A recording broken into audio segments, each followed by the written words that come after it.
प्रिय विद्यार्थियों, आप सभी लोगों का स्वागत है आपके अपने YouTube चैनल डीजे सर पर। 6 मार्च को है आप सभी लोगों का पेपर शिक्षा शास्त्र का।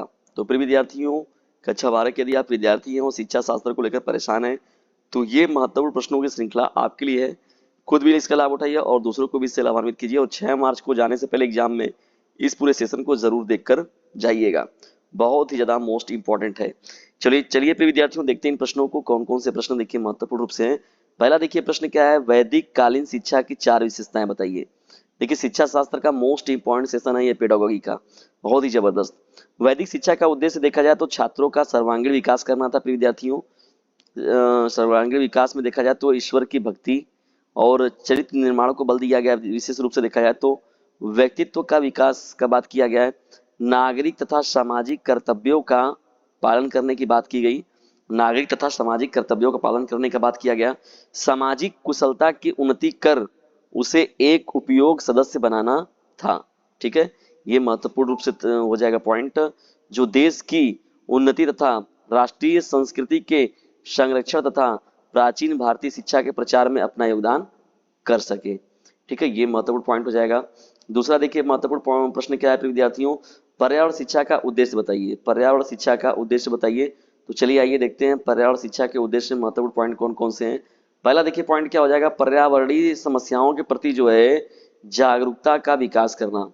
पर्यावरणीय समस्याओं के प्रति जो है जागरूकता का विकास करना। दूसरा देखिए महत्वपूर्ण पॉइंट क्या हो जाएगा विद्यार्थियों, पर्यावरण के घटक के रूप में अगर देखा जाए, प्रकृति चक्र के रूप में देखा जाए और प्राकृतिक संसाधन प्रदूषण हो गया, संरक्षण संबंधित ज्ञान उपलब्ध कराना। ठीक है ना, ये महत्वपूर्ण पॉइंट भी जो है पर्यावरणीय शिक्षा के अंतर्गत शामिल किया गया।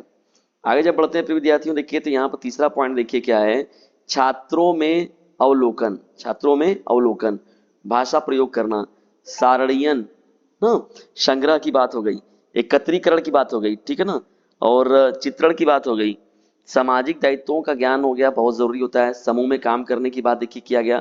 चित्रांकन करने के कौशल का विकास करना देखिए महत्वपूर्ण रूप से इसमें शामिल है।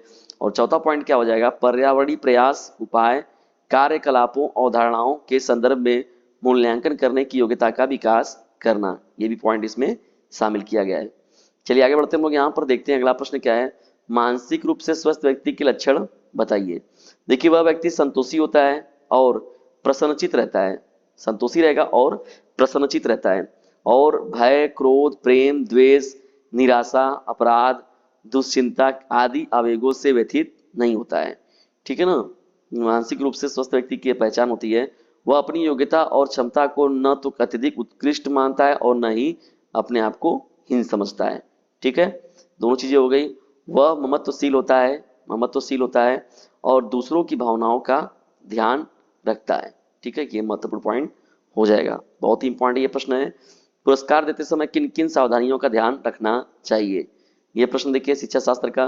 पुरस्कार जीवन की साधारण बातों जैसे समय का पालन हो गया, नियम पालन हो गया, स्वच्छता हो गया, शिष्ट आचरण की बात व्यवहार की बात हो गई, परिश्रम आदि पर देने चाहिए। ठीक है ना प्रिय विद्यार्थियों, ये महत्वपूर्ण चीज है। जीवन की बड़ी बातों जैसे सत्य प्रियता की बात हो गई, संयम प्रेम ईमानदारी आदि पर छोटे छोटे पुरस्कार नहीं देने चाहिए। ठीक है ना, इससे उनका महत्व क्या हो जाता है, कम हो जाता है। ठीक है, चलिए आगे बढ़ते हैं। यहाँ पर पांचवें प्रश्न की ओर, बुद्धि और उपलब्धि परीक्षण में अंतर स्पष्ट कीजिए। बुद्धि और उपलब्धि परीक्षण में क्या अंतर होता है, इसके बारे में बताना है। देखिए बुद्धि परीक्षण में देखा जाए तो एकांशों का निर्माण करते समय जो होता है, छात्रों या व्यक्तियों की आयु एवं उनकी क्षमता एवं योग्यता आदि को ध्यान में रखा जाता है। जबकि उपलब्धि परीक्षण में क्या होता है, एकांश का निर्माण करते समय छात्रों द्वारा अध्ययन किए गए विषयों एवं उसकी कठिनाइयों स्तर को ध्यान में रखने की जरूरत होती है। मुख्य रूप से यानी विषय और उसकी कठिनाइयों का स्तर जो है ये ध्यान रखना जरूरी होता है। आगे बढ़ते हम लोग, स्त्री शिक्षा की 4 समस्याओं का उल्लेख कीजिए। देखिए छुआछूत की बात हो गई प्रिय विद्यार्थियों, बाल विवाह का बात हो गया, पर्दा प्रथा जैसी रूढ़ियों के कारण जो है अनेक बालिकाओं को शिक्षा से वंचित रह जाना पड़ता है। अभी देखिए यूपी बोर्ड में जो है कभी कहीं पर्दा हटाने की बात की गई, तो वहां से मैक्सिमम जो महिलाएं बालिकाएं थी वो मतलब एग्जाम ही नहीं दी, वो लोग एग्जाम छोड़ के चली गई ना। चलिए आगे बढ़ते हैं। रूढ़िवादी व्यक्ति के विचार में देखा जाए तो लड़कियां शिक्षा प्राप्त करके समानता व स्वतंत्रता की मांग करती हैं, जो स्त्री चरित्रहीनता का सूचक होती है। ठीक है ना, तो जब अपने हक की बात करेगी, समानता की बात करेगी, स्वतंत्रता की बात करेंगे, तो लोग उसको हीन दृष्टि से देखने लगते हैं। ग्रामीण क्षेत्रों में जो होता है इस प्रकार की समस्या और भी अधिक जो होता है उग्र प्रतीत होता है। ग्रामीण क्षेत्रों में देखा है तो ये और भी चरम सीमा पर है, ठीक है ना। तो ये मुख्य रूप से हो गया।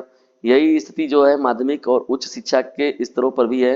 अतः शिक्षा के कारण जो होता है भी स्त्री शिक्षा के प्रसार में बाधा पहुंच रही है। इसी प्रकार जो होता है प्रशिक्षित अध्यापिकाओं की भी कमी है। अनेक प्रशिक्षित स्त्रियां जो हैं अपने अभिभावकों और पति की अनिच्छा के कारण चाहते हुए भी नौकरी नहीं कर पाती हैं, ठीक है।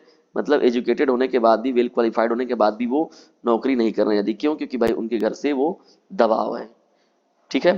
तो प्रिय विद्यार्थियों, ये शिक्षा शास्त्र का तो 6 मार्च के लिए मोस्ट इंपॉर्टेंट सेशन था। ये महत्वपूर्ण सेशन आप लोग कैसा लगा कमेंट बॉक्स में जरूर बताइएगा और जबरदस्त तरीके से अपने क्लासमेट पर शेयर भी कर दीजिएगा।